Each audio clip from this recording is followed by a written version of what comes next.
All right, guys, welcome to the Investor's Guide of Memphis Real Estate. I'm your host, Dean Harris, and I'm always with Douglas Skipworth. How are you? Hey, man, doing great. We are here to bring you this podcast to give you guys the boots on the ground knowledge to be a successful investor here in Memphis, Tennessee. Please like and subscribe to our YouTube channel. Listen to it on Spotify, Facebook, the videos, everything that you can find us. We'd appreciate the like and subscribe. Show sponsors are listed on the screen below. Couldn't be here without those guys. So excited to have them part of the team, and not to mention couldn't do the show, but couldn't run our businesses without those guys. So Zoom calls, we're doing Zoom calls every other week. Okay. We're trying to mix them in there. If you want to be a part of those, shoot me an email, dean@CrestCore.com. And I do help buyers and sellers every day here in Memphis, Tennessee. So if you're looking to buy, sell any investment property here, shoot me an email, dean@CrestCore.com. Today's podcast. Yes. All right. So this topic, ask us how to start in Memphis, Tennessee. I get the question a lot. Hey, Dean, I'll just use an example of a call I had last week. I've got $300,000 in cash, and I would like to come into the Memphis market and begin my real estate journey. I don't know a lot about Memphis other than my research. What would you do? And I've had that question somewhere near 400 million times. Yes. Just shy of 400 million. Yeah. And I went back and forth for a long time on really the right strategy, because if you just ask me, what do you do here in Memphis and what's the best way, I burr. It's the only thing I do. All that, but that's me. Yeah. Now. So that's me. But the only thing I do is burr, and that's all I'm going to do is burr. It just works for me. But I'm here. I can monitor things and I can stop by the house. So it's a little bit different. So when I started to think about that question long and hard, and I've said it, this will be a repeat if you listen to every single podcast. But my first suggestion is buy something conservative, be easy. Don't take a big chance, because if you do, you might be out of real estate investing altogether. In other words, if you went to your stockbroker and you said, hey, what should I start off in? He's not going to give you something that you could maybe lose all your money on, right? He's going to speculate on cryptocurrency. That's not, no, that's not. You don't want to speculate. Man, that's a phrase. You want to invest. That's exactly right. So we're not going to speculate on anything here when you ask me that question. I get very, very specific, and I get very, very direct. And and you can interrupt anytime, because I'm just going to tell this story. I've got thoughts here. I go through this with investors and I say, hey, my first question is, are you in this for the long haul? Is this really, because you know how you guys get, you investors, you think one way for a little bit and you try something, but is this really, are you in it for the long haul? And if your answer is yes, then here's my advice.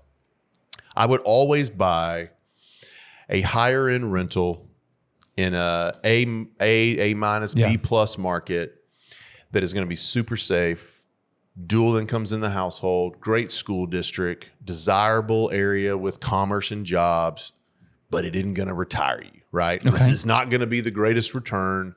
You're not going to buy one of these and think real estate investing is the greatest thing ever and you're going to get rich. Here's what it's going to do, though. It's going to start your business.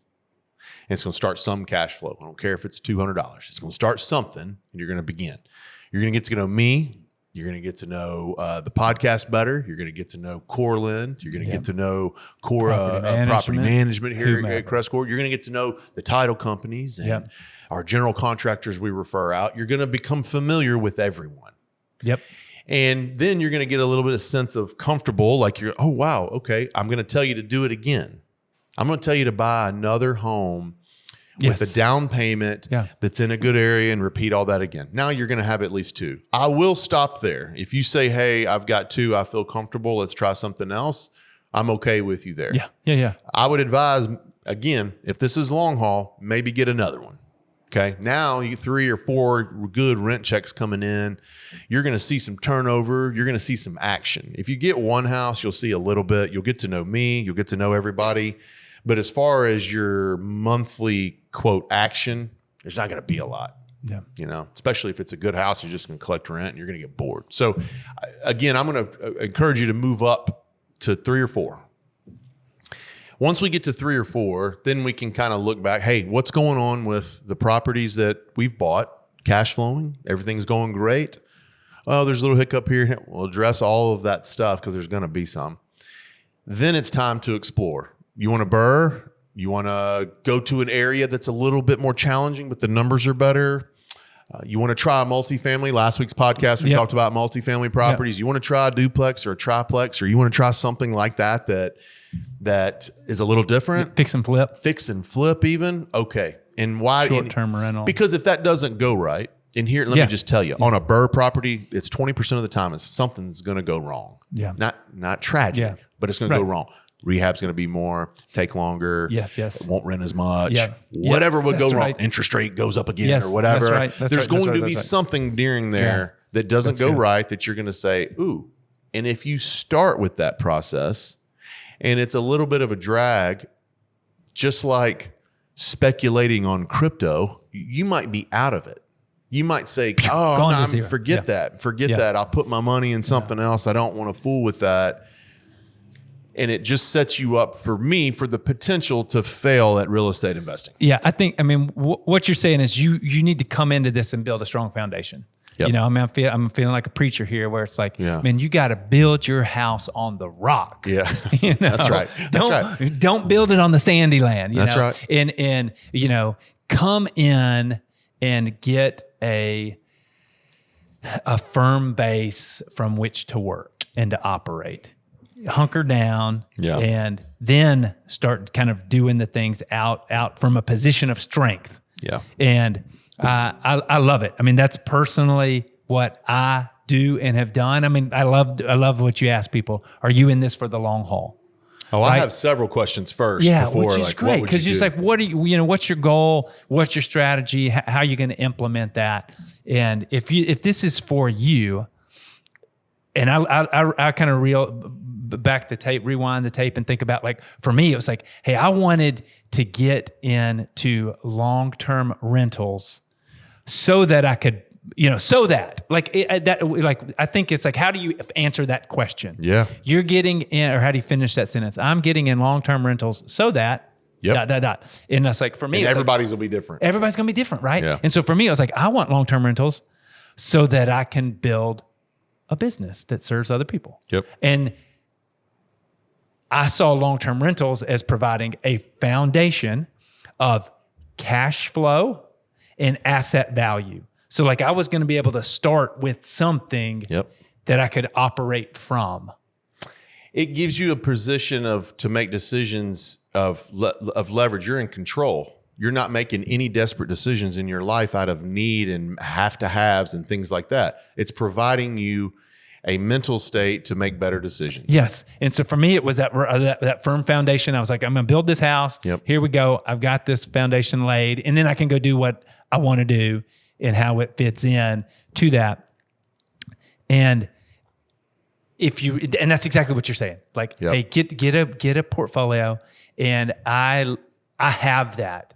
And you have that. We've built some portfolios that provide that, and built some other things in our lives, a business that then you can start doing other things from that once you have that position of strength. That's right. There are regrets. One of the things I regret in starting out is that I didn't buy as many of those houses as you described. I think don't we all have that? Yes. I wish I had bought as many high rent, high value homes on whatever mortgage it took to get them. Call it. And when I look back, it's like, if I had bought, when this was Fannie Mae had the program, it's like, you can buy 10 houses and your spouse can buy 10 houses. So together you can buy 20 houses. And these were what days where you could do a delayed financing, so you could burr it even into that. Yep. So, and you could turnkey it into that, and you could buy, the houses you described and put them on a 30-year mortgage and get that cash flow. And you could have built up a base that they're going to, not only are they going to cash flow, but they're going to appreciate and to operate from that. And that's not where I started. I started with more challenging houses that were better deals on paper. Easier to get in. And And a lot of those worked, but man, a lot of them didn't. And a lot of them aren't in the portfolio anymore. Right. But the ones that you're talking about would be portfolio keepers. You know, they're like the franchise player that you build the team around, right? If you get the draft pick, you don't trade the number one draft pick for round five picks. No. You like, I want this solid start to my team, and then I can build around that. And that's exactly what you're saying is like, go get some really good, solid foundation and then build around that. There's a million examples. There's a million examples of that. Fast food places do it. Yes. You know? Chick-fil-A does it. Yeah. It's like they started with that chicken sandwich. Yeah. It's like once you get, I mean, that's kind of like the football season started. It's like, man, the second string doesn't play. Right. You get the starters in there, and when they get a big enough lead, then you put the second string in. Yeah. That's what you're talking about. You're comfortable. Because you're comfortable. Once you get that conservative portfolio that's you've learned and you're doing and you're in control and you're winning, then you go do something risky. You have a little bit longer safety rope. Yes. If you make a mistake with some of these higher end, more conservative properties, it isn't as costly or damning as it is if you make a big error on a burr like that. I'm like, so yes, you have to come in and get something to stand on. You have to get something to sit on, stand on, something. And back Ride to in, yes, something. And I just remember one of the things I wanted to say about your conservative approach, because it's in investment versus speculation, right? In Warren Buffett, everybody loves Warren Buffett. Warren Buffett's teacher was Benjamin Graham. Yeah. And he talked about that he talked a lot about investing versus speculating, investing versus gambling. Yep. And for him, the definition of investment was really simple. It was like safety of your principal, like the money you put into it, and an adequate return on that principal, an adequate return on the money that you have put into the investment. Cash. That is what you're talking about. Is like you want a safe investment. You want a real investment, nothing speculative. I want to get a safety of my principal and an adequate return on my principal for the risk that I'm taking. That's right. And that's all we're looking for in this scenario. It's very simple. That's how you start. Yes. I do not say come in and do things that are swing for the fences. Gosh, man. Let's hit a home run on the first pitch. Let's go. Let's run a Hail Mary on the first play. But you know what that is? If you sit back for a second, that's a get rich quick thought process. That's not in my mind. I hesitate when the person comes in and says, man, I want a burr. I want to flip right off the bat. They'll be in and out quick. I'm just telling you, it happens there because their mindset is not patient enough to take a long-term buy and hold. That's the difference. So like if you need capital for a reason and that's why you're doing it, that's one thing. Yeah. Right. Okay. I don't have capital to buy rentals. So the only way I can do this is to borrow from Cortland and flip a property or two. And then I can use that money. Okay. Let's talk about that's what you're doing. Right. But if you're wanting to do everything and you come in and it's like, I want to do buy and holds and flips and I want to do all this. Like, I just want the best deal. Wrong. That's my opinion, but that is wrong. And I don't feel like coming into our market. And because I've seen doing a little bit of everything. A little bit of everything, I think is the most horrific thing you could think about if you come to Memphis. If you're coming to Memphis to do 5 things, you're going to fail at 3.5 of them. Yeah. That's what I've seen. That's what I've seen. Now, you might come in here and prove me wrong. And great. Damn Dean. You're okay, you're the unicorn. Yeah, great. Congratulations. What I'm trying to tell you is what I have seen 1 trillion times with investors that come in and we have this conversation and they either work with me or they don't. But we're a small town. So if you're going to come in here and start doing stuff, we're going to hear about it. It's just going to be out there. So that's my point. It's like, come in and be safe. Then let's explore and get creative and start doing some different things. Your business is built. You've got some stability. You know all of us. You're getting more familiar with all of that. So that's my initial advice when people say, hey, what do we do? I've got this money.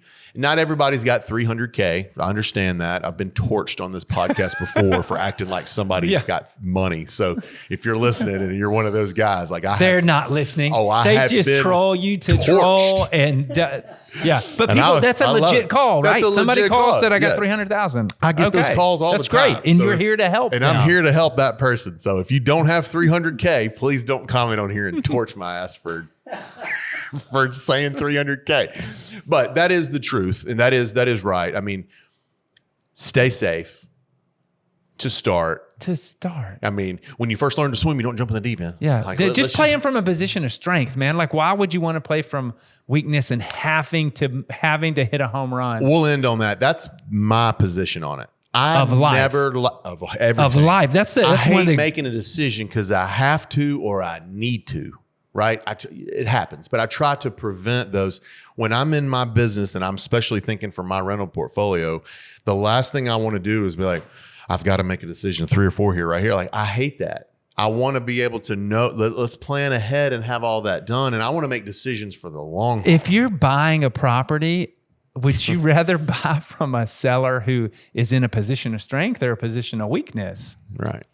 So see where you'd much rather buy from that person who's like, I have to sell this. Right. Versus the person who's like, I don't have to sell it. So don't be that guy. You want to be that person. Or gal. You want to be that person who's got that coming from a position of strength and being in control. And this is the way to do it. 100%. This is 100% the way to start in Memphis. I agree. If there's any questions, we can help answer anything else you wanted to add. Great show, man. No, if you like this, just subscribe. If you need help today, call Dean. Dean at CrestCore.com. We'll catch you guys next week. Thanks for tuning in.